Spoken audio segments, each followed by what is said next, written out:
Jesus. Haleluya, haleluya. Na kusalimu mahali popote ambapo uliko katika jina la Yesu. Tumaini kwamba unanisikia mtu wa Mungu mahali popote uliko unapofanya kazi yako. Nataka tusikie neno la Mungu na tuianze, naye Mungu atatubariki katika jina la Yesu. Ningetaka tuombe ili tusome neno la Mungu na tusikie asubuhi ya leo kile Mungu anavyotunenea. Wacheni tushukuru na tuombe. Baba, katika jina la Yesu, Mungu Baba mwenye nguvu na utukufu, tunakuja mbele zako kwa jina lako tukisema asante kwa sababu ya asubuhi ya leo ambayo umetupa. Mungu wa majeshi, pokea sifa na utukufu kwa rehema zako na kwa nguvu zako.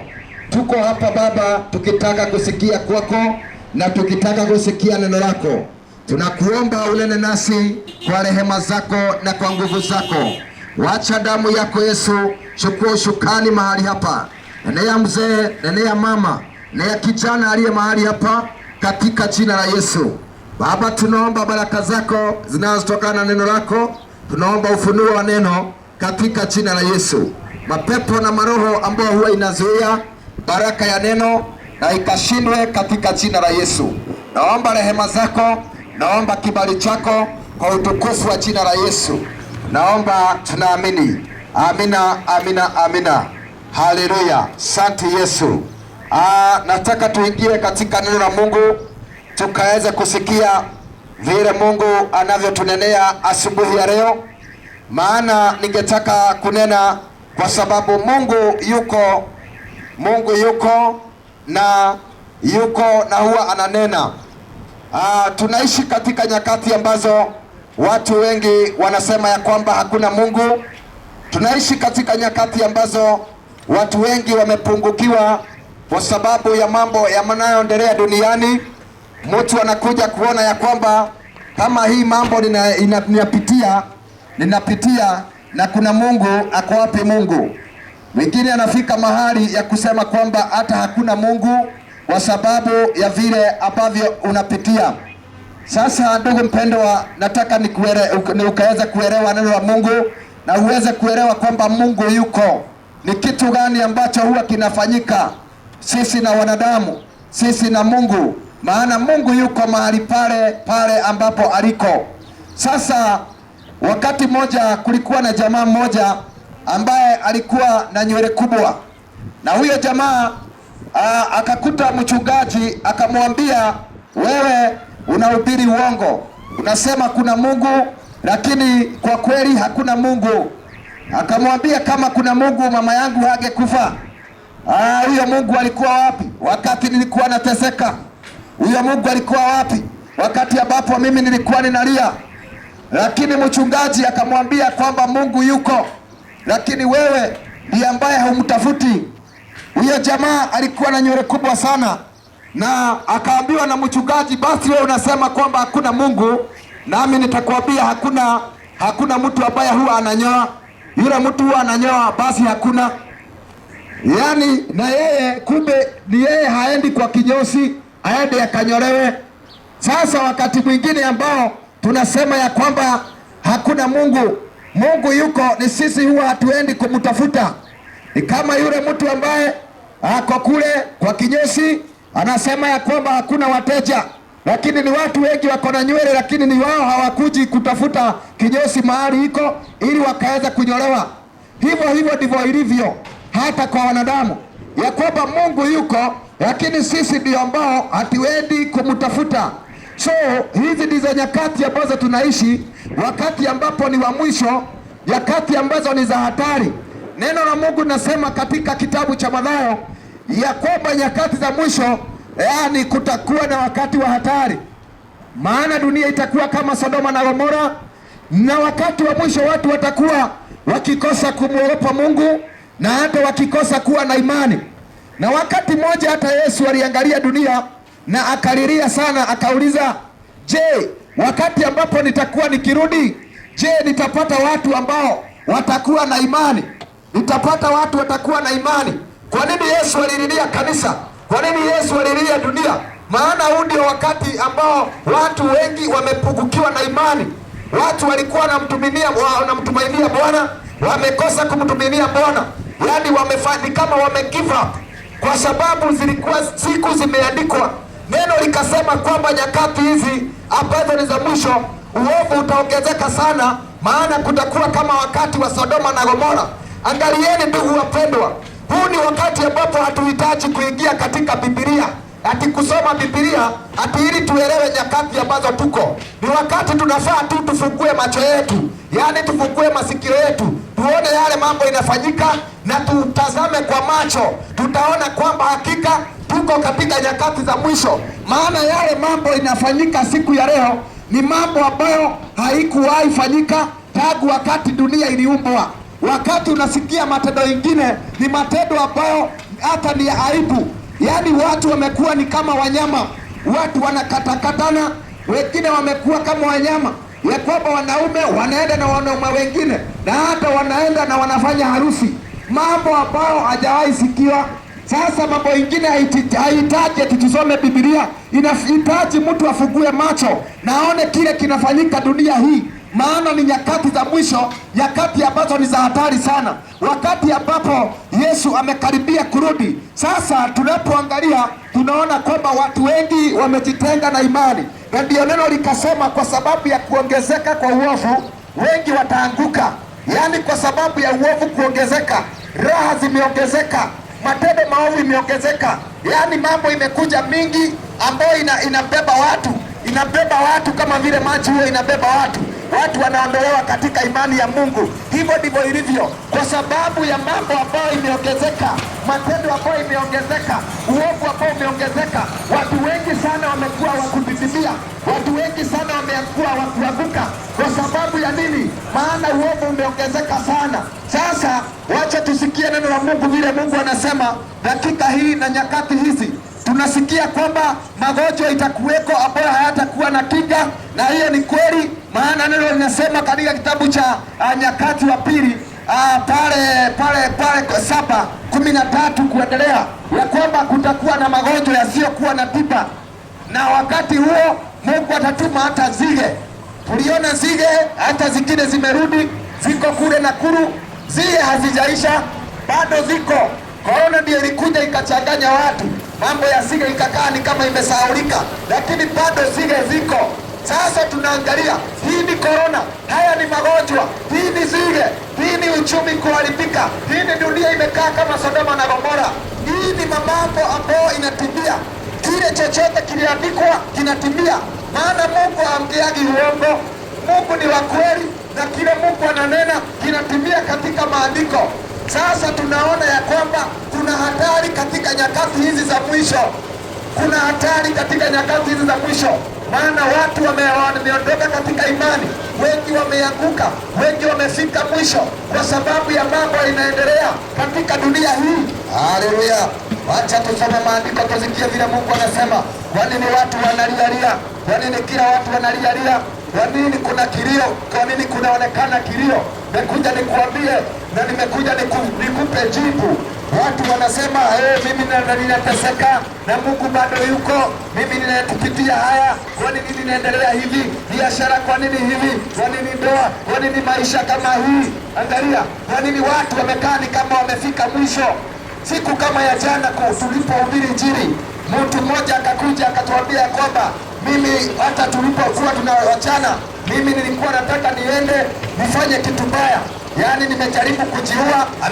Amekula sumu lakini haijamdhuru. Sasa anajaribu kufanya kitu ambao atamaliza maisha yake.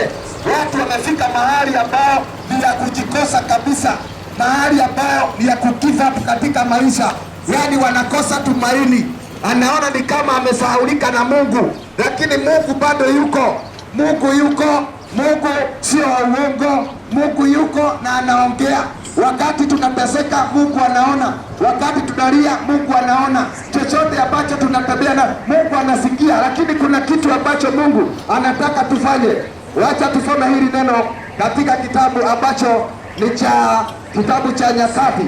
Kitabu ni cha Nyakati 15, kitabu cha Nyakati 15, Mambo ya Nyakati wa pili 15 kuanzia 1 inasema hivi: ndipo roho ya Mungu ikamjia Azaria mwana wa Odedi, naye akatoka ili amlaki Asa, akamwambia, nisikie Asa na Yuda wote na Benjamini, Bwana yu pamoja nanyi mkiwa pamoja naye, na nanyi mkimtafuta ataonekana kwenu. Hebu sikia, lakini mkiwacha Bwana naye atawaacha. Haleluya!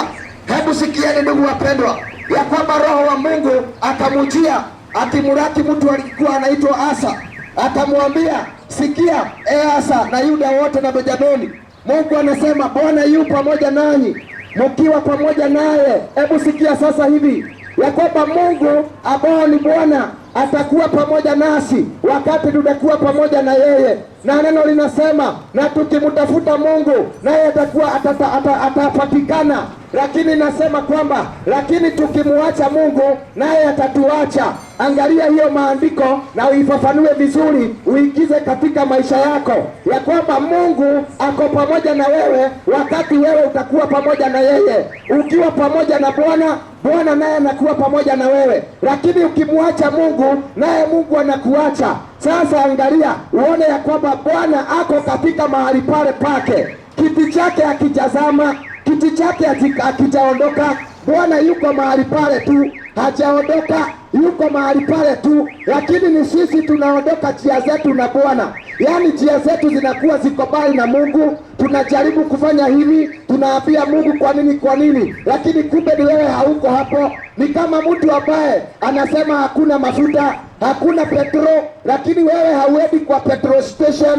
Petrol station haiwezi kukukuta mahali ambapo umekaa. Ukisema hakuna petrol station, ati hakuna fuel, hakuna petrol, hakuna diesel, wewe ndiye ukute diesel mahali iko. Mungu naye iko hivyo hivyo, ya kwamba ni wewe ukute Mungu mahali yako. Wewe utafute Mungu umuone, na ndio maana akaambia Asa, mimi nitakuwa pamoja nawe wakati utakuwa pamoja nami. Mimi nitapatikana wakati utanitafuta. Mimi nitaonekana wakati utanitafuta. Lakini swali ni je, tunatafuta Mungu kweli? Tunasema hakuna Mungu, lakini hatutafuti Mungu. Tunasema kwa nini hii inanitendekea, lakini wewe hautafuti Mungu. Wewe tu ni kucomplain, kunungunikia Mungu. Mungu umeniacha, Mungu ninalia, Mungu kwa nini haya inanitendekea? Lakini kumbe wewe ndiye hautafuti Mungu. Kumbe wewe ndiye njia zako haziko pamoja na Mungu. Na ndiyo Mungu akaambia Asa ya kwamba mkinitafuta nitapatikana. Hiyo ndiyo kweli na hiyo ndiyo tosha, ya kwamba ukitafuta Mungu atapatikana. Mungu hakusema ya kwamba ukitafuta mchungaji atapatikana. Mungu hakusema utafuta wachungaji, hakusema utafuta mitume, hakusema utafuta manabii, hakusema utafuta mapasta na mabisho. Mungu alisema mkinitafuta nami mtanipata. Kwa nini why? Maana kuna watu ambao wanatafuta wanadamu lakini hawatafuti Mungu. Sasa wewe unaenda kwa manyumba za manabii, unarukaruka kwa hii, unatoka kwa hii, kesho kwa hii, ukitafuta manabii na wachungaji na mapasta, lakini hautafuti Mungu. Mungu alisema mkinitafuta mtanipata, mkiniomba nitawasikia. Angalia, ni sisi tutafute Mungu, maana neno linatuambia kwamba njia zetu ndizo huwa zinatutenganisha sisi na Mungu. Mungu yupo, Mungu anajibu, Mungu anafanya miujiza, Mungu bado anasikia maombi, Mungu bado anafanya miujiza, Mungu bado anafufua, Mungu bado anabariki, Mungu bado ananena, lakini ni sisi tumtafute ili tukaweza kumupata. Usije ukanungunika ate Mungu umenisahau, Mungu hauyuko, hata siamini kuna Mungu. Hapana, Mungu yuko, ni wewe umutafute.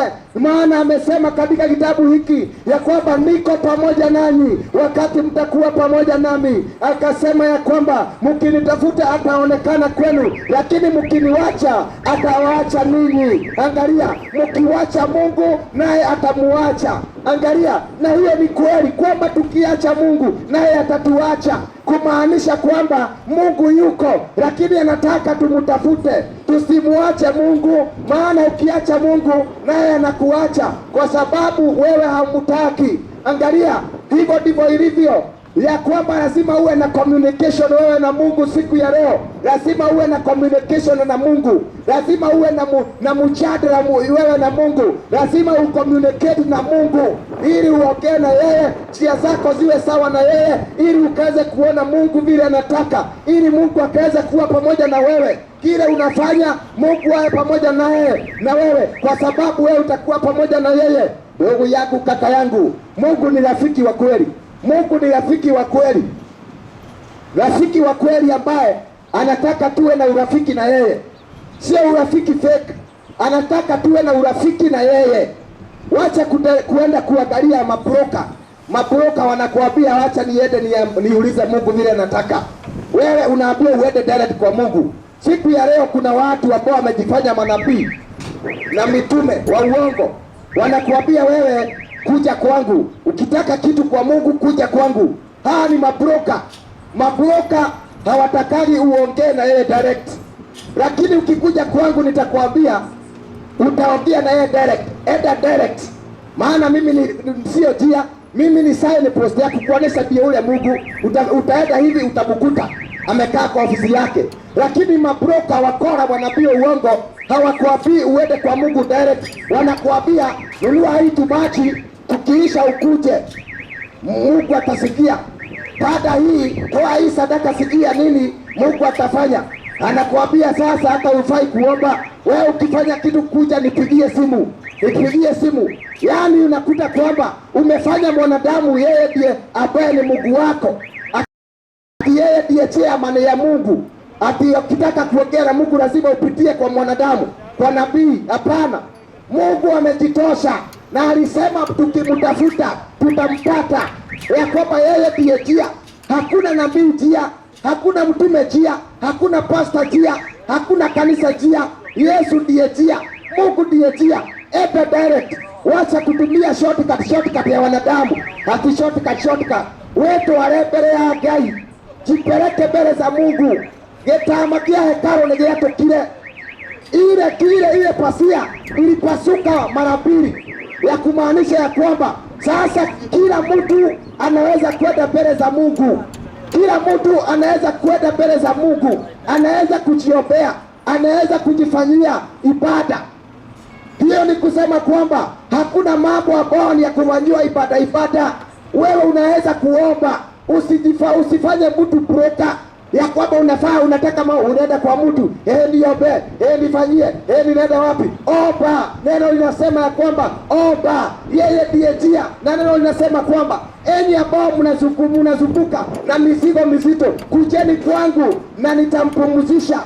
Alisema mizigo yetu tupelekee Mungu, sio tupelekee wanadamu. Mwanadamu kama wewe ukimwekelea mzigo yako, hata mwingine anakufa kwa sababu wako na mzigo tayari. Sasa mizigo yetu tupelekee Mungu. Wacheni tuwe na uhusiano sisi na Mungu, tuache shortcut ya wanadamu. Mungu anasema tukimuacha naye atatuacha, tukimtafuta naye atapatikana.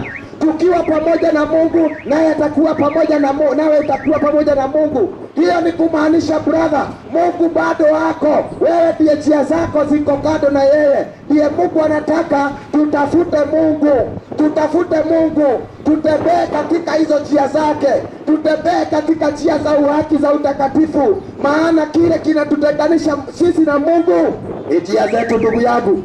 Kama kuna kitu ambacho kinakutenganisha wewe na Mungu, ni njia yako. Njia zetu ndizo huwa zinatutenganisha sisi na Mungu. Mungu bado yuko, sisi ndio njia zetu ndizo zinatutenganisha sisi na Mungu. Neno linasema kwamba sio masikio yangu, sio kwamba iko na nini, ni mgonjwa, ati ni kiziwi, mkiniita sitasikia. Sio kwamba mikono yangu ni mifupi, ya kwamba mkiniita nitakosa kumuokoa. Mungu akasema, lakini dhambi zenu ndizo zinamtenganisha ninyi na Mungu. Hiyo ni kusema dhambi zetu ndizo huwa zinatutenganisha sisi na Mungu. Usidanganywe, ati umefungwa na mchawi, ati ni watu wa kwenyu hawakutakiagi vizuri, sijui ni brother yako, sijui ulirogwa na nani. Wacha, hakuna mrogi amekuroga, ni dhambi zako zimekutenganisha na Mungu. Dhambi zako zinakuwa zinakaa ni kama ukuta, zinatengeneza ukuta mkubwa ambao unakutenganisha wewe na Mungu. Ukijaribu kuomba, Mungu hawezi kukusikia, anaona tu dhambi, anaona tu ukuta. Juu dhambi zetu huwa zinatutega sisi na Mungu. Unalia lakini haujatubu, hiyo inakuwa ni bure. Wakati unalilia Mungu, wakati ambapo uko katika njia za dhambi, Mungu akusikii. Wewe unafaa kuanza na kutubu ndiye Mungu akusikie. Wacha tuache kujidanganya. Mungu sio kama watu wa duka. Ati sasa wewe ukitaka kuja kwa Mungu unakuja, unanunua kile unataka alafu unaenda. Mungu sio kamare. Mungu sio kamare atipata shika hapa. Ati unafanya biashara na yeye, hiyo dili inaisha. Ukihitaji Mungu unamuendea. Mungu hapana hivyo. Pana, Mungu anataka tuwe na relationship, tuwe na uhusiano yeye na Mungu. Tuache kutumia Mungu wakati ambapo ni wa mashida, huo ndio tunataka Mungu. Wakati unakula na kukunywa hauhitaji Mungu. Wakati ambapo uko sawa, hauna ugonjwa, hauhitaji Mungu. Lakini wakati ambapo magonjwa inakuja, school fees imekuja, ati hapo ndio unaendaga hata kanisa mzee. Hapo ndipo unaendaga kanisa. Unaambia mama, na Sunday tutaenda kanisa. Mama anafikia ni kama surprise. Mzee, kwa nini mzee leo amesema Sunday tutaenda kanisa? Kumbe hauna kitu mfuko, ndio maana unasema Sunday utaenda kanisa. Tuache kushukua Mungu kama broker, Mungu kama biashara, Mungu kama mambo ambayo ya biashara. Hapana, lazima uwe na uhusiano wewe na Mungu. Hiyo urafiki ya ujauri, hiyo urafiki ya unafiki Mungu hataki. Mungu anataka urafiki ya kweli, urafiki ya kweli ambao haina unafiki, ya kwamba uko hapo utamtumikia Mungu, sio kwa sababu hauna chakula, sio kwa sababu hapana, utamtumikia Mungu wakati wote. Wakati wa kulia unatumikia, wakati unacheka unamtumikia, wakati ambapo unakula unamtumikia, wakati wote mtumikie Mungu. Tusiwe kama wakati wa mvua. Ati wakati wa mvua ndio unavaa zile maguo mzito za baridi. Lakini wakati wa jua ikifika unatupa koti. Hata wengine hawajuagi koti iko wapi. Koti inajulikanaga wakati wa mvua. Magambut zinajulikanaga wakati wa mvua. Hivyo ndivyo watu wengi wamefanya Mungu. Yaani wakati uko na mashida, Mungu. Kanisa ni saa ngapi? Tuende. Maana huo ndio wakati unaenda kutafuta Mungu. Lakini hiyo shida yako ikipita, basi unatupa magambut, unaiweka kando. Hata ukubuki mahali uliweka Biblia mara ya mwisho. Angalia, kwa sababu watu wamekosa uhusiano na Mungu. Tumemfanya Mungu ni kama malemare. Tumemfanya Mungu ni kama sarakasi. Tumemfanya Mungu ni kama mambo ambayo ni ya ulimwengu. Wacha tutafute Mungu wakati anapopatikana. Wacha tutafute Mungu wakati ambapo anapatikana. Maana Mungu ametuambia Mungu anapatikana ikiwa tutamtafuta. Mungu anapatikana kama tutakuwa pamoja na Mungu, naye Mungu atakuwa pamoja nasi. Lakini kama hatutakuwa pamoja naye hatakuwa pamoja nasi. Angalia ndugu yangu, mimi huwa ninaangalia mambo ya Mungu, na ninaangalia kama mimi mzazi, ninaangalia watoto wangu, naangalia ile kijana yangu, ninaangalia huyu kijana akinifurahisha, hata niambia dadi ninunulie kiatu, mimi ninamnunulia mara hiyo.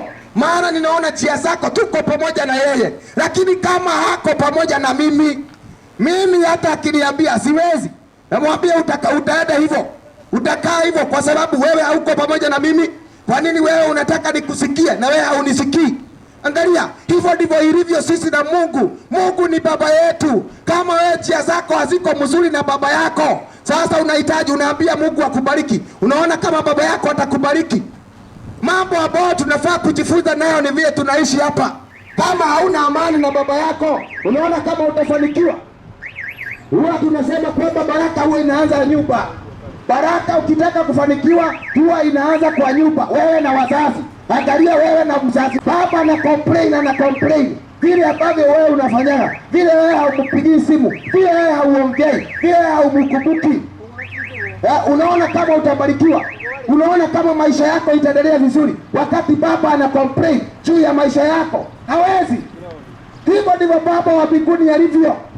Tuna complain, lakini sisi uhusiano wetu na Mungu hauko sawa. Lazima uhusiano wako uwe mwema na Mungu, pia ukimuita Mungu anakusikia. Lakini hauwezi kusikia mtu ambaye tu anapenda yeye ndiye anapenda kusikiwa, lakini yeye hataki kusikiliza wengine. Kama unataka Mungu akusikilize, nawe lazima usikilize Mungu. Kama unataka Mungu akusikie, lazima wewe musikie. Kama unataka uwe na uhusiano mwema na Mungu, lazima utengeneze njia zako. Mungu ni neno, anatuambia njia zetu ndizo zimejitenga naye. Njia zetu ndizo zinatutenganisha yeye na Mungu. Njia gani? Njia baya. Dhambi ndio inatutenganisha sisi na Mungu. Unakosa kuogopa Mungu, unakosa kuwa na huruma, unakosa kuwa na upendo, unakosa kuwa na kutii, unakosa kuwa na kushukuru, unakosa kuwa na utakatifu. Kweli Mungu atasikia namna gani wakati ambapo unamuita? Neno la Mungu linasema ya kwamba Mungu hasikii maombi ya waovu. Hiyo ni maandiko katika kitabu cha John, ya kwamba Mungu hasikii maombi ya waovu, lakini Mungu anasikia maombi ya watakatifu. Hiyo ni kusema namna gani? Sio kuomba tu, sio maombi yote ambayo Mungu anasikia. Hapana, maombi ambayo Mungu anasikia ni ya watu ambao wanasikia Mungu. Kama wewe hautakaki kusikia Mungu, hautaki kusikia neno, hautaki kutii vile Mungu anasema, Mungu akikwambia achana na hii, wacha na hii, ni baya, hautaki kusikia, na unaona kama Mungu atakusikia? Hawezi. Mungu hawezi. Unahitaji uwe na uhusiano mwema na Mungu, ili Mungu naye ukimuita anakusikia. Watu wanatumia mifano mingi ya kujidanganya, lakini hiyo mifano ni ya uongo. Nasikia mtu akisema hata wezi huwa wanaomba na Mungu anawasikia. Hadi wakati mwizi anaenda kuiba, anaomba, anaambia Mungu, Mungu nisaidie, nisaidie. Hata wezi wanaomba. Hapana, neno la Mungu limesema kwamba Mungu hasikii maombi ya watadagami. Mungu hasikii maombi ya waovu, lakini kama mtu anamhofu Mungu, anamuogopa Mungu, mtu mtakatifu, Mungu anasikia hiyo maombi. Mungu sio muongo, na ndio akasema dhambi zetu ndizo zinatutenganisha sisi na Mungu. Hauwezi kuwa wewe ni mlevi, wewe ni muovu, wewe unaiba, wewe ni mwizi, ni mkora, unafanya mambo ambayo haimstahili Mungu, lakini nasema Mungu ananisikia. Hata ile mwizi wakati anasema hivyo, hakuna, wacha nikwambie, wakati mwizi anasema hata niliomba wakati nilikuwa ninaenda kuiba, na ni kweli Mungu alinisikia. Mungu asikii maombi ya waovu. Mungu hawezi kukusaidia na ukora wako hata uliomba. Kwa hivyo Mungu ndiye alikupatia nguvu, alikuwa na wewe kwa ukora yako. Mungu hashiriki katika ukora, Mungu hashiriki katika uovu. Kile kiko ni kwamba siku za mwanadamu zimeandikwa. Kama vile unasikia siku za 40 za mwishi zikifika, zikipita, hivyo unashikwa. Neema yako ndio itafika, wakati wako ndio hauko umefika. Lakini enda wakati wa 40, iba. Hapo ndipo utajua kwamba vitu yote huwa inakuwa inateresa. Meteona nitaenderaga ekuongea ugekinya. Maana Mungu ni wa huruma, anakupatia tu wakati ubadilike. Hivyo ndivyo Mungu alivyo. Ndugu yangu, wacheni tutafute Mungu, wacheni tumrudie Mungu, wacheni njia zetu ziwe safi, njia zetu ziwe takatifu, vile ambavyo tunatenda. Wacheni tufanye kama vile neno linasema. Yesu naye akasema wale ambao wanampenda Mungu wanatii maandiko. Ndugu yangu, kaka yangu, brother, ukitii, kama unapenda Mungu, lazima utii maandiko, lazima utii maandiko, yaani lazima uobey the word, lazima utimize maandiko vile Mungu anasema, lazima utimize, utii sheria zake. Huwezi kusema kwamba Mungu ninakupenda, lakini sheria za Mungu hautimizi. Utakuwa wewe ni muongo, utakuwa wewe unasema uongo, maana kupenda Mungu ni kutimiza sheria zake Mungu. Watu wa Mungu jamani, Mungu anasema ya kwamba kama unampenda Mungu hauwezi kufanya dhambi, maana unatii Mungu, unatii sheria zake. na hiyo ndio ukweli ya mambo. Na ndio neno linasema kwamba ikiwa unampenda Mungu, hawezi kuchukia jirani yako, hawezi kuchukia mtu. Na inasema kama hawezi kupenda mtu ambaye unamuona, utapenda namna gani Mungu ambaye hauoni? Ya kule utampenda aje? Ya kwamba unaangalia mtu unamuita Nuhu, naangalia mtu unamuita ubwa. Utaweza aje kupenda Mungu kama hawezi kupenda mtu ambaye unamuona, mtu ambaye kuna sura kama yako? Unasema unampenda Mungu. Neno linasema hakuna upendo kwa wale ambao wasiyependa wale wengine. Upendo wa kweli, Mungu ni upendo. Wewe lazima uwe na upendo, kuwa na upendo na mtu mwingine. Wacha fitina, wacha matusi, wacha wivu, wacha masengenyo, wacha vita, ugomvi, wacha chuki. Samehea. Hiyo ndio upendo ya kweli. Na kama hauna hayo mambo, usidhani ya kwamba Mungu anaweza kukusikia. Pia Mungu akasema nitakuwa pamoja nanyi wakati mtakuwa pamoja nami. Mkinitafuta nitapatikana, lakini mkiniacha na muache sheria zangu, nami nitamuacha. Unasikia? Nami nitamuacha, maana mumeacha sheria zake Mungu. Mungu ni Mungu wa huruma. Sasa kama hawezi kuhurumia mwingine, Mungu hawezi kuhurumia wewe. Pia watu ambao ni wa kweli, yale mambo ambayo tunafanya, wacha yawe ni mambo unaweza penda mwingine akufanyie. Kile unafanya ujue ni mbegu unapanda, na hiyo mbegu itamea na utakula. Iwe kitu mzuri ama mbaya, hiyo utakuja kuvuna. Tusiwe tutatenda matendo ambao ni mabaya. Najua lazima tubadilishe majina, lazima tubadilishe majina yetu, lazima tubadilishe majina. Kuna watu ambao unakutana hata garage inakuwa na jina baya, garage inakuwa na jina baya. Kama kuna mahali pengine nilienda garage, nikaambiwa hapo usiwahi simama, hiyo garage ni ya wakora, hiyo garage ni ya wakora. Huko ukienda gari yako inaporo, na ni kweli.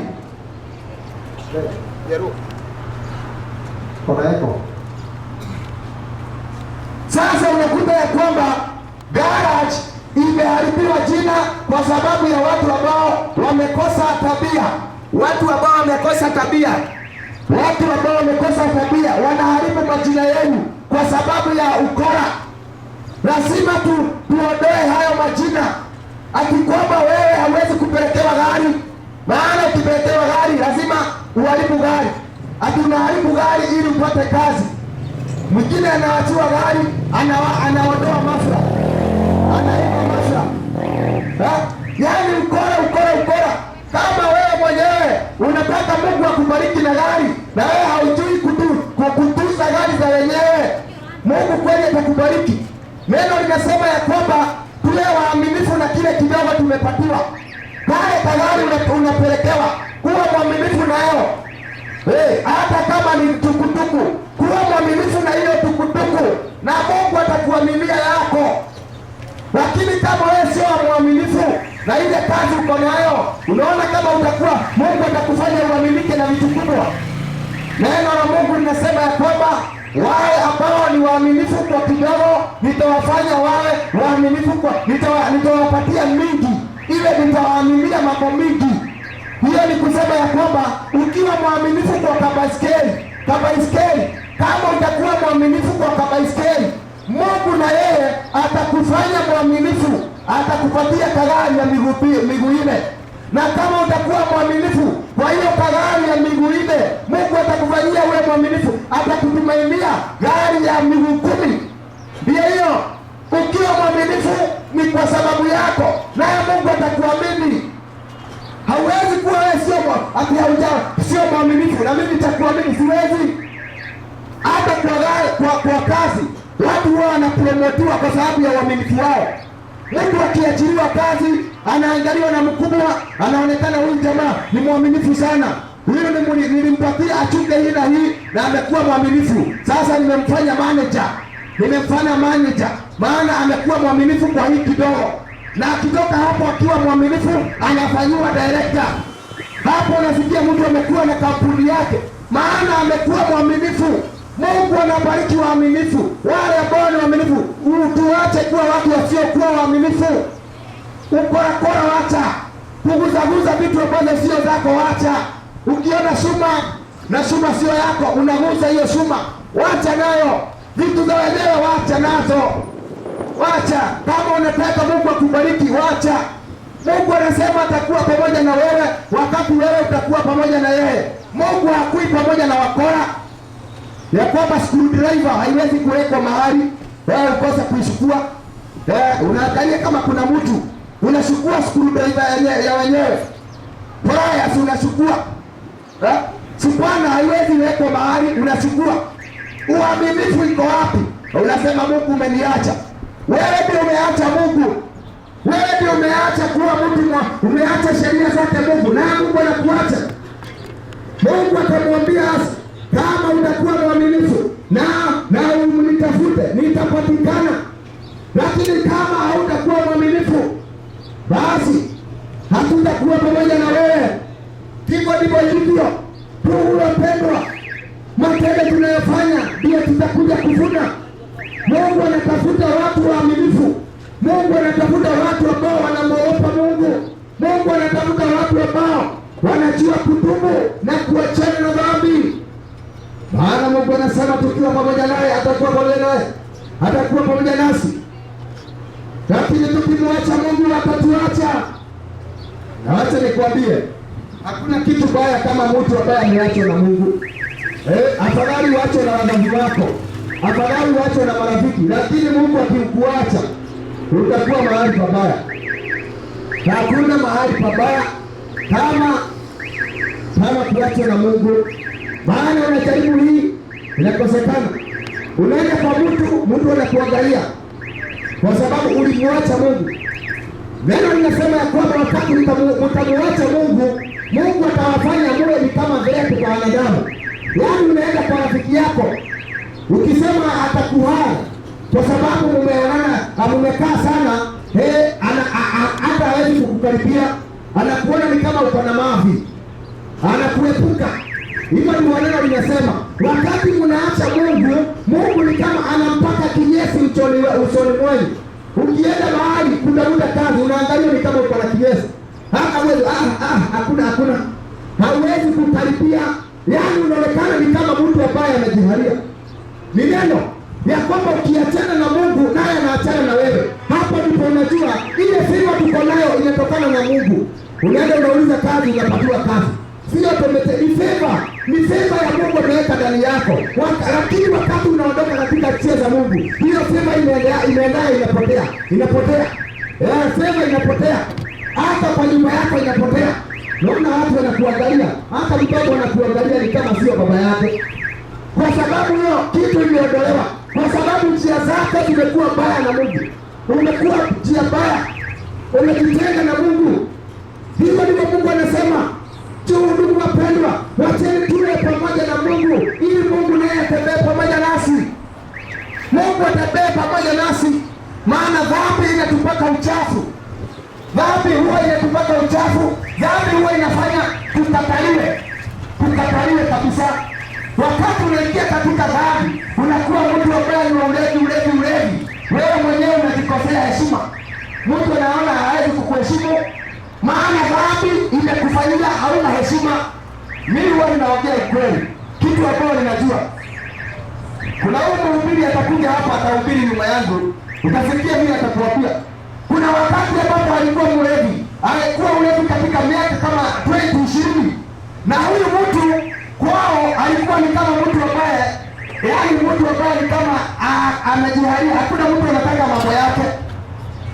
Hata kukiwa na mkutano, yeye hakuwa anaitishwa kwa mkutano kwa sababu ya ulevi. Bila ulevi ilikuwa imemkalia.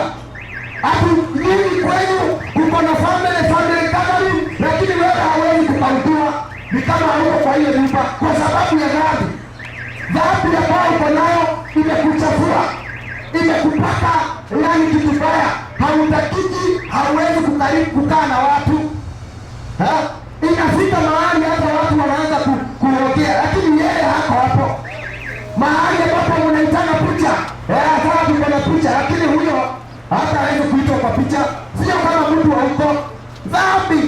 dhambi wewe inafanya, inakufanya uwe kitu kule. Unaona una watu wewe ni wa chini sana, hawezi kusaidia. Yaani unaonekana kitu kule, hawezi kusaidia. Na hiyo unaona ya kwamba kwa sababu ya hiyo hata ukiuliza kazi wengine wanalipa 10,000.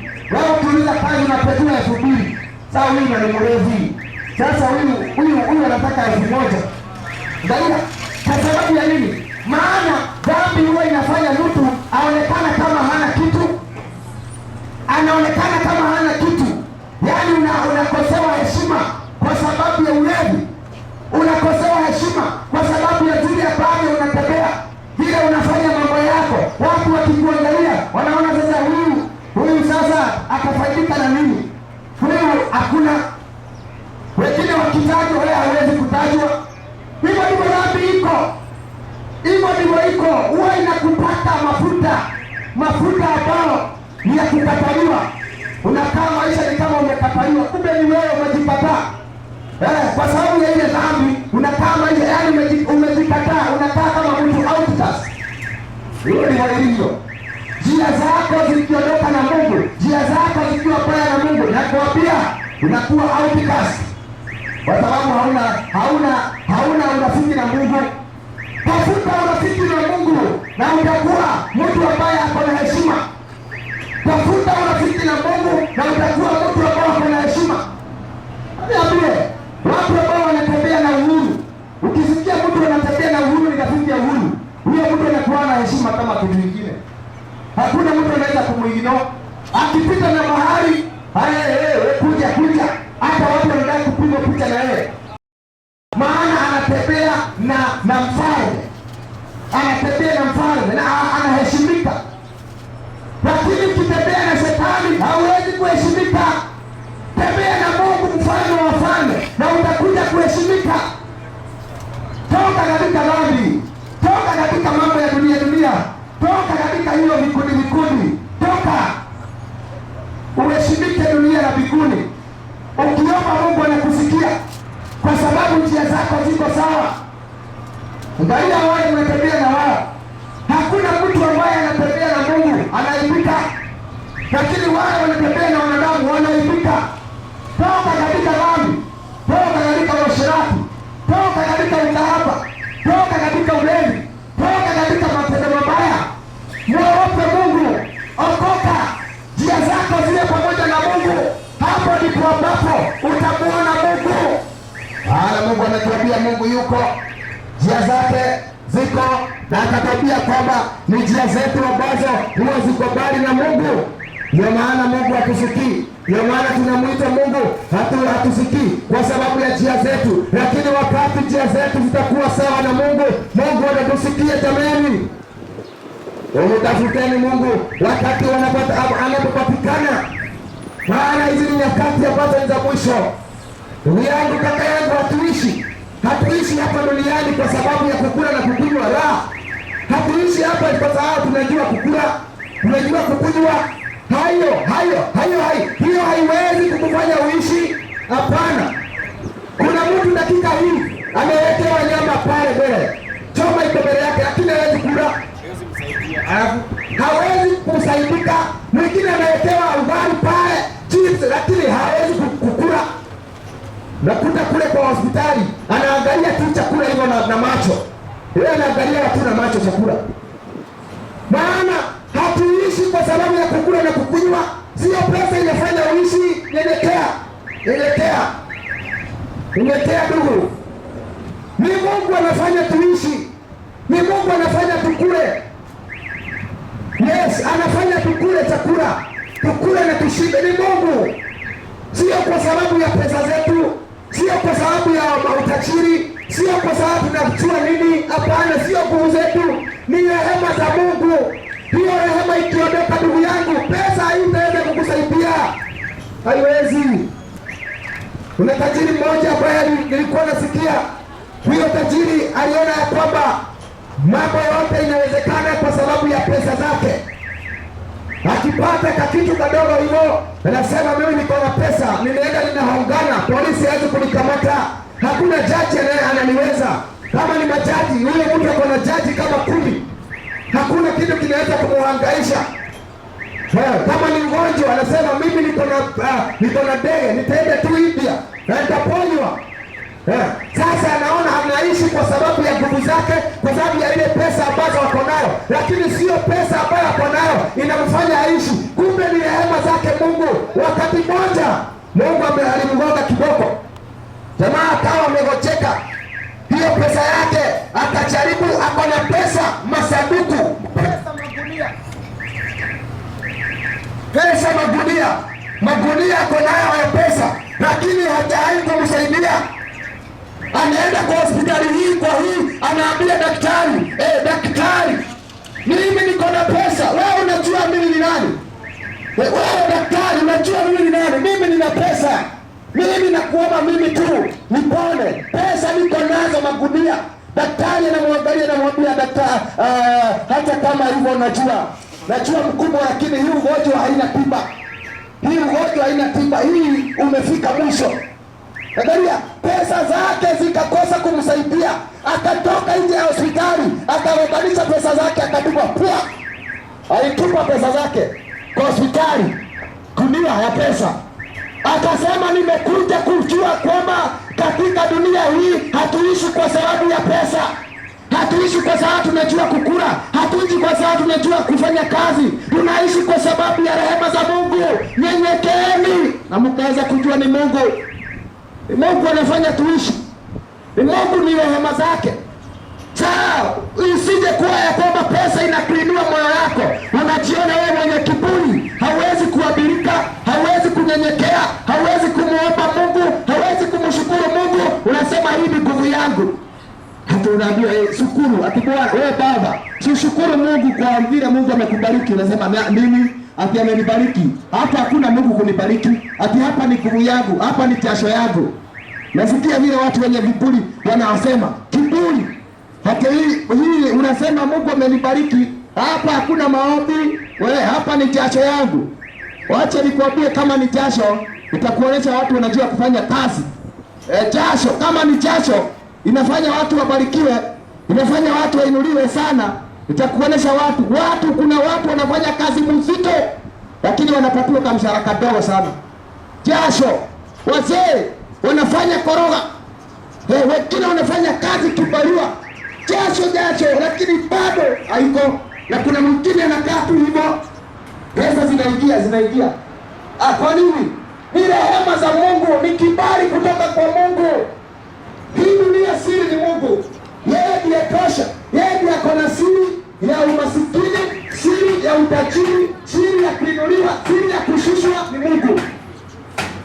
Huwa anasema hata katika kiti ambacho ni cha ufalme, Mungu ndiye ambaye huwa anainua mfalme na yeye ndiye anashusha mfalme. Ndio maana hata tukikataa mtu kama yeye ni mfalme, huyo mtu atainuka. Ile ni Ruto, unakataa kama ni mfalme atainuka. Ile ni Raila, kama ni Raila atainuka. Mungu ndiye huyo anakuwa na kiti cha ufalme. Nebukadneza alikuwa mfalme. Daudi alikuwa ni mtu ambaye haonekani, lakini alikuwa mfalme. Maana mafuta ya Mungu inaangalia roho. Haiangalii mwili, haiangalii uzee, haiangalii ujana. Mafuta ya Mungu ikimulika mtu, huyo ndiye amebarikiwa. Hata muungane mutake kumpinga, mukatae, mumwombee vibaya, mtu ambaye amemwagiliwa mafuta amemwagiliwa. Siri ni Mungu. Vitu zote ziko katika mikononi mwa Mungu. Nguvu zote ziko katika mikononi mwa Mungu, sio kitu kingine. Mungu ndiye ako na kila kitu hapa duniani na mbinguni na duniani. Nani mwa Mungu anatuambia kwamba kama njia zetu zitakuwa sawa na Mungu, naye atatembea na sisi. Lakini kama uhusiano wetu utakuwa sawa na Mungu, basi mambo yetu haitakuwa mzuri na Mungu. Hapana, usidanganywe. Unajua kuna watu wanajua kujipendekeza kwa wachungaji, kwa mapasta. Unajipendekeza kwa pasta, kwa bishop. Unajua hata ninakuwa na namba ya nabii. Sasa unatutisha juu kwa namba ya nabii na njia zako haziko sawa na Mungu. Hiyo haijakutosha. Hiyo sio tiketi ya kuingia mbinguni. Unajua ninaongea na bishop, najua hata huwa tunaonana na yeye. Hiyo yote ni bure. Kujipendekeza kwa mwanadamu ni bure. Jipendekeze kwa Mungu. Laini yako wacha iwe clear na Mungu. Njia zako wacha ziwe sawa na Mungu, sio mwanadamu. Mwanadamu hawezi kusaidia, bishop hawezi kusaidia. Kuna watu wanakulia watu wengine kama chungu. Unakulia watu kama chungu, unaenda kanisa, unafanya, unasema unajua, hata pasta tuliongea na yeye, hata pasta hata, yani hawezi kuongea bila kusema pasta, hawezi kuongea bila kusema nabii. Lakini njia zako haziko sawa na Mungu, hiyo haitakugharimu kuingia katika ufalme wa mbinguni. Inahitaji wewe na uhusiano na Mungu. Uhusiano wako wacha uwe na Mungu. Huyo ndiye ambaye ni njia, huyo ndiye ambaye ni kweli, huyo ndiye ambaye ni maisha. Lakini uhusiano na wanadamu unaishia hapa duniani. Unaweza kuwa na uhusiano na mwanadamu, akifa hiyo uhusiano inaisha. Lakini ukiwa na uhusiano na Mungu, hata ukufe, uhusiano wako haujakufa. Ukiingia katika roho, uhusiano wako unadumu milele na milele. Hata mbinguni uhusiano wako unadumu milele na milele.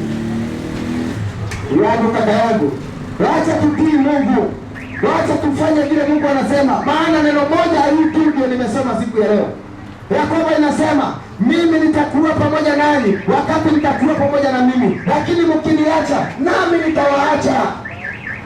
Hiyo inawezekana ndio hiyo umeachwa kwa sababu wewe umeacha Mungu. Sio kwamba uliacha wanadamu bana, bado maybe unaenda kanisa. Najua kuna watu bado wanaenda kanisa, na watu bado wanaenda wako na uhusiano na watu na Wakristo na wachungaji, lakini wako pamoja na Mungu. Mungu anasema ukimniacha Mungu nami nitakuacha. Hajasema ukiacha kanisa nami nitakuacha. Kuna watu wako kanisa lakini hawako na Mungu, njia zao hazitembei na Mungu, hawako pamoja na Mungu, lakini wako pamoja na wanadamu. Kama ni taili, kama ni sadaka, bado wewe unatoa, lakini bado wewe ni adui ya Mungu, bado haufanyi vile Mungu anataka, bado hauko pamoja na Mungu. Yes, na watu wao wanajificha na sadaka. Unahonga Mungu, unajificha na sadaka, unajificha na kanisa, lakini njia zako sio nzuri. Tuwe na uhusiano na Mungu, wacheni njia zetu ziwe sawa na Mungu, matendo yetu iwe sawa na Mungu. Huyo ndiye tosha. Uende kwa kanisa ikiwa njia zako haziko sawa na Mungu, hiyo itakuwa ni bure. Unajua kuna kitu ambao huwa ninasema, kwa nini nifaidi wakati ambapo wengine wameenda kulewa na mimi nimeenda kanisa, alafu baada ya kuenda kanisa, baada ya kuwa Mkristo miaka 30, alafu niingie motoni, niende nikutane na wale walikuwa wanalewa, hawakuwa wanaenda kanisa? Itakufaidi na nini? Itakuuma sana ukisema mimi nilijinyima, lakini wewe haukuwa unafanya vile Mungu anataka. Mungu hataki dhambi, usio unatumikia ukiwa katika dhambi. Kuwa serious. Mungu anataka utakatifu. You must be serious with your salvation. You must be serious. Na hapo ndipo neno likasema, sio wote wanamuita Bwana Bwana watakao uona ufalme wa mbinguni, bali ni wale ambao wanatenda mapenzi ya Mungu. Na hiyo siku watakuja wengi. Tulihubiri, tunahubiri leo, maana watu wanaweza kuhubiri hata kama wameanguka. Wengine wanasema tuliponya. Watu wanaweza kuponya watu hata kama njia zao haziko sawa na Mungu. Maana kipawa kinakujaga hata wakati ambapo haujijui, haujaokoka. Watu wengine wanasema tuliponya, tulitoa unabii, lakini watakuondokeni siwajui, kwa sababu njia zenyu ziko nzuri na Mungu. Ondokeni yenye watenda dhambi. Je, ni kusema nini? Ya kwamba tunaweza kuwa tunafanya mambo mzuri, tunaenda kanisani, tunatabiri, tunaibia Mungu, wewe ni worshiper, ni wahubiri, lakini mwishoni go away, depart, I don't know you. Kama kuna neno ambalo ni baya na kuna neno ya kutisha katika hii Biblia yote, ni hiyo neno ambayo inasema depart, I don't know you. That is the hardest word. That is the hardest word that I don't want to hear in the day of judgment. Depart, I don't know you. Na vile nilikuhubiri, na vile nilienda kanisani, na vile nilitoa sadaka, na vile Mungu nilijifunga. Mungu unajua mimi sikuenda klabu. Mungu unajua mimi sikuweka mipango ya kanda. Mungu unajua mimi wachawi hapana. Depart, lakini kwa depart, enda ondoka, sikujui. Kwa nini? Maana haukusamehe. Yaani kakitu kadogo tu hivyo kakafanya uingie motoni. Haukuwa na upendo. Bibi yako alipokukosea ulimwambia hautawahi msamehe. Bwana yako alipokusamehe kukosea ulimwambia hautamsamehe. Hautamwambia enda, wanaume ni wengi, sitakusamehe. Kwa sababu ya kukosa kusameheana, hiyo tu ujikute motoni. Kwa sababu ya kukosa upendo, hiyo tu ujikute huko. Kwa sababu ya kitu ulikuwa umeiba na haukurudisha, hiyo tu ujipate motoni. Kwa sababu ya kitu kamoja ambapo ulikuwa unapenda kakufanya uingie motoni. Ingine kwa sababu ya kasigara tu, ingine kwa sababu tu ya kapombe. Sema hata kama mimi nimeokoka, mimi pombe haiwezi mwaga. Hata kama naokoka, siwezi kuona pombe ikimwagwa. Hiyo tu ikufanya ukose kuingia katika ufalme wa mbinguni. Ndugu, tufanyeni hesabu. Ni kufanya tunafanya hesabu. Kama hii ndio itakufanya utie motoni, basi ni afadhali kuiacha. Kama hapo kadogo tu ndiko kamekufanya uchomeke, ni afadhali kutaacha. Angalia, kama hiyo tu picha unaona huko, wengine wanaingia kwa simu zao, wanaanza kuona pornography. Hiyo ndio itafanya ukose kuona Mungu. Wachana nayo. Hiyo pornography wacha nayo. Hizo picha wachana nayo. Hao mabinti, hao wanawake wachana nayo. Tesheka na mke wako. Hizi vitu zinaonekana zikiwa kidogo, lakini ndizo ambazo zinakuwa kikwazo. Watu wengi wanakosa kuiona mbingu kwa sababu ya mambo ya dunia hii.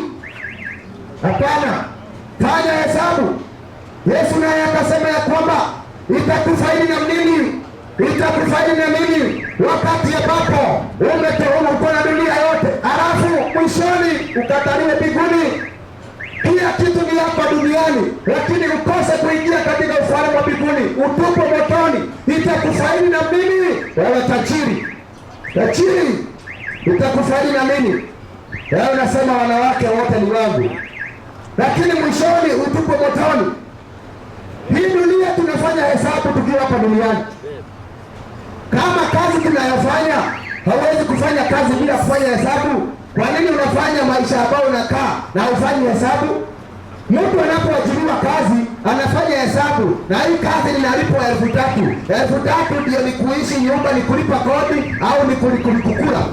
Lazima ufanye mahesabu. Unaona, hii kazi ni nzuri, hii 50,000 ni mzuri, nitalipa nyumba, nitasomesha watoto na nitakuwa na kitu kidogo yangu, hiyo ni sawa. Basi hivyo iko katika maisha hii. Maisha hii ni kufanya hesabu, maana chochote tunafanya tutakuja kuvuna. Hivyo ndivyo neno linasema. Unafanya hesabu, hii maisha ninakaa, si nitakuja kuhukumiwa. Hii mambo ninafanya, si nitakuja kuhukumiwa. Basi Mungu, ninakuomba unasaidia niwachane naye. Unajua kwamba hii kitu nimepanda, hii uovu nimepanda, hii chuki nimepanda, hii uasherati nimepanda, itakuja kuhukumiwa. Kwa hiyo Mungu, wacha niachane nayo. Unafanya hesabu, maana neno linasema ya kwamba ikiwa ni jicho yako itakufanya ufanye dhambi, basi ng'oa jicho na uingie mbinguni. Isiwe hiyo jicho yako tu ndio inakufanya ukose kuona ufalme wa mbinguni. Isiwe hiyo mguu ndio itakufanya ukose kuingia mbinguni. Neno nasema ni heri uing'oe. Ati heri ukate mguu usikie motoni. Kwani hiyo moto ni kubwa namna gani? Kwani hiyo itakuwa na hukumu gani? Ati kwamba inakupasa tu unakata mguu yako ili mradi usiingie motoni. Unang'oa jicho ili mradi usiingie jehanamu. Kwani hiyo moto ni aina gani? Hiyo inafanya mtu akate mguu. Hiyo inafanya Yesu alisema ung'oe chochote ambacho kingekutatiza, achana nayo. Iwe ni rafiki, achana nayo. Angalia, iwe ni kazi, inawezekana kazi yako ni haramu, kazi yako ni mbaya, Kazi yako Mungu anasema ni mbaya, maana inafanya watu waendelee katika dhambi. Hiyo kazi yako haimsifu Mungu, inamsifu Shetani. Hiyo kazi yako inafanya vijana wapotee, wanaume wapotee. Angalia kazi yako mbaya. Wengine wanafanya kazi ya wizi, kazi ya ukora, kazi ya ukahaba, kazi ya kuuza vitu mbaya. Angalia, kama ni hiyo tu, badilisha, usije ukaona ukatiwa motoni. Hata kama utatoa tairi, utoe sadaka, hiyo kitu haitakugharimu uingie katika ufalme wa mbinguni. Neno linasema kwamba sadaka ya muovu huwa inanuka kama mavi. Sikia, ati hiyo sadaka ya muovu huwa inanuka kama mavi. Hiyo ni maandiko ya kwamba Mungu anaona unatoa sadaka, lakini hiyo sadaka imetoka katika wizi, ukora, uasherati, unauzia watu mambo mabaya, unajisi, ati unatoa sadaka. Hiyo kitu Mungu anasema inanuka kama mavi, ni kitu mbaya, haiwezi kupokea. Ndio wewe unanipatia nini mchungaji, nitakula, lakini Mungu hatakula. Utapatia watu hatakula, lakini Mungu hiyo ameweka cancel. Hiyo wacha wakule, lakini mimi sijaipokea. Au unaona kwamba ninapelekaga, lakini Mungu hajaipokea. Hiyo inapelekania wanadamu, kwa sababu ndani yako hauko na amani na Mungu. Unajua mahali umezitoa. Nabanzia, wacheni njia zetu ziwe sawa na Mungu, kama vile maandiko imesema ya kwamba ni Mungu naye akaambia Asa na Benjamini na Waisraeli wote ya kwamba ikiwa mtanitafuta nitapatikana, ikiwa mtatembea na mimi nitatembea na nyinyi, lakini ikiwa mtaniacha nitamuacha, mkiacha sheria zangu nitamuacha. Wacheni tuendelee katika sheria zake Mungu, wacheni tumuhofu Mungu na ili tuweze kutembea na Mungu. Neno lake Mungu linasema ya kwamba katika miaka 40 Waisraeli kule jangwani hawakukosa hata kitu kimoja, maana walitembea na Mungu. Lakini wakati ambapo hawakuwa wanamsikiza Mungu, walikuwa wanakosa. Hiyo ni kusema namna gani? Wakati tunatembea na Mungu hatutakosa. Njia zako zikipendeza Mungu hautakosa. Mungu atakuprovide. God will provide you if your ways are right with God. Be right with God today. Let your ways be right with God. God said that if you walk with Him, He will walk with you. If you forsake God, He will forsake you. But if your ways be pleasing to Him, He will please you. But if you forsake God, He will forsake you.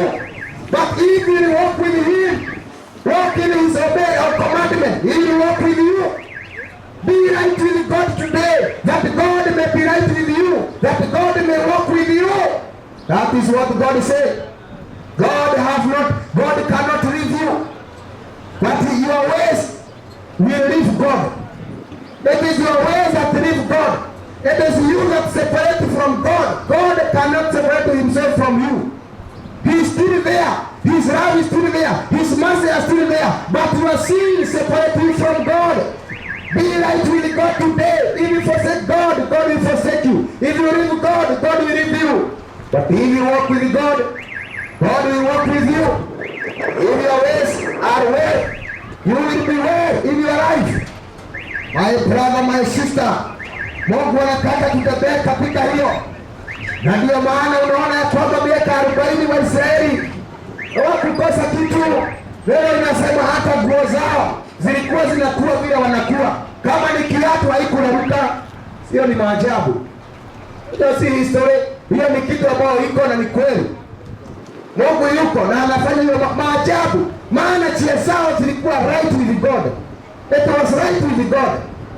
Miaka 40 sio mchezo.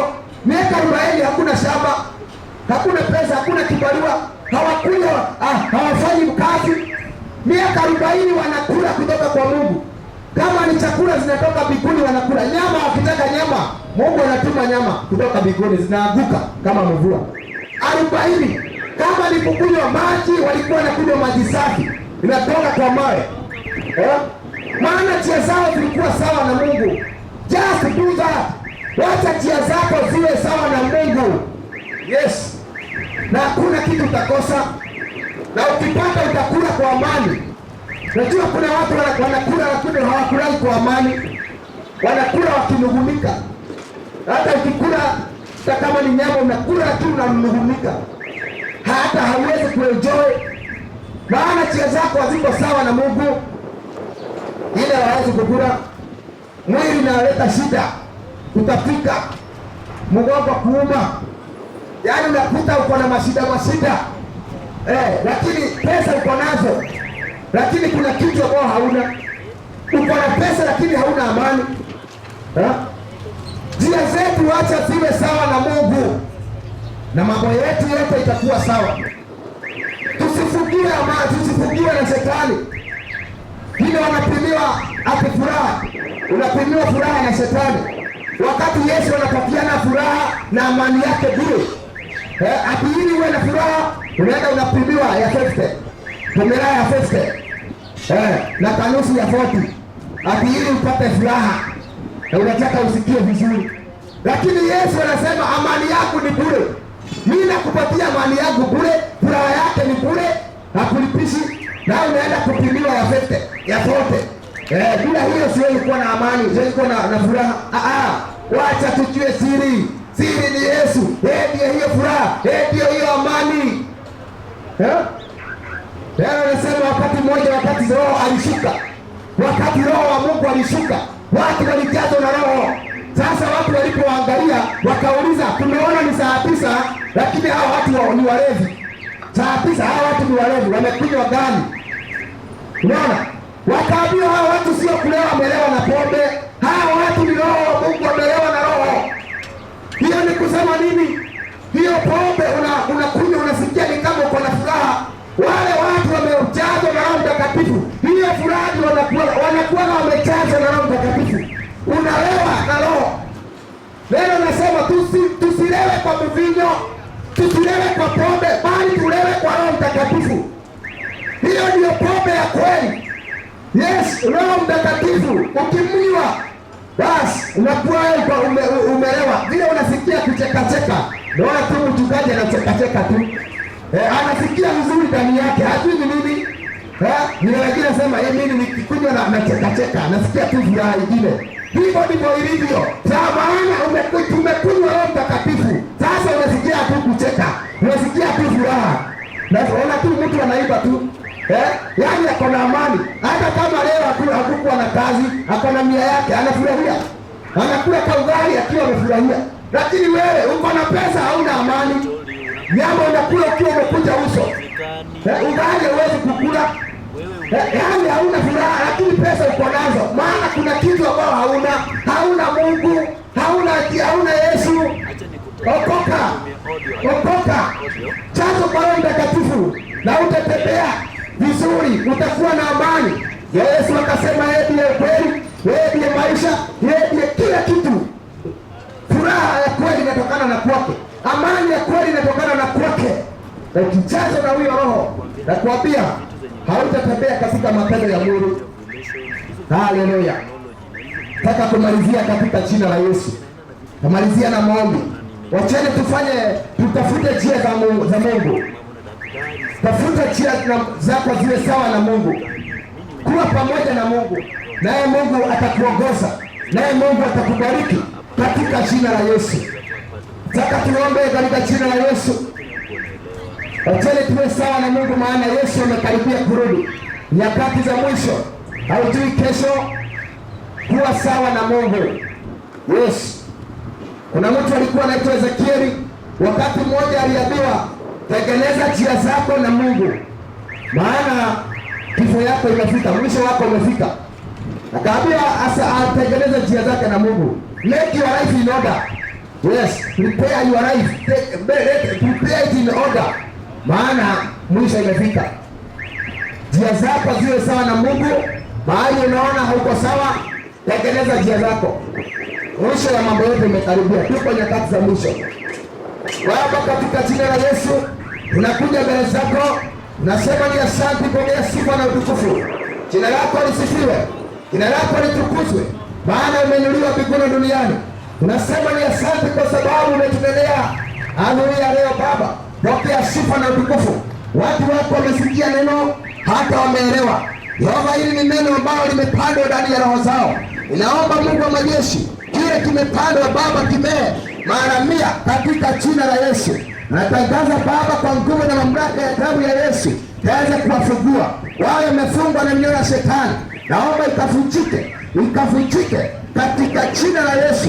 Kila minyororo yote ya shetani, yote ya ulevi, yote ya ulimwengu, yote ya udanganyifu Baba, na ivunjike katika jina la Yesu. Wafungue Baba, wakutumikie.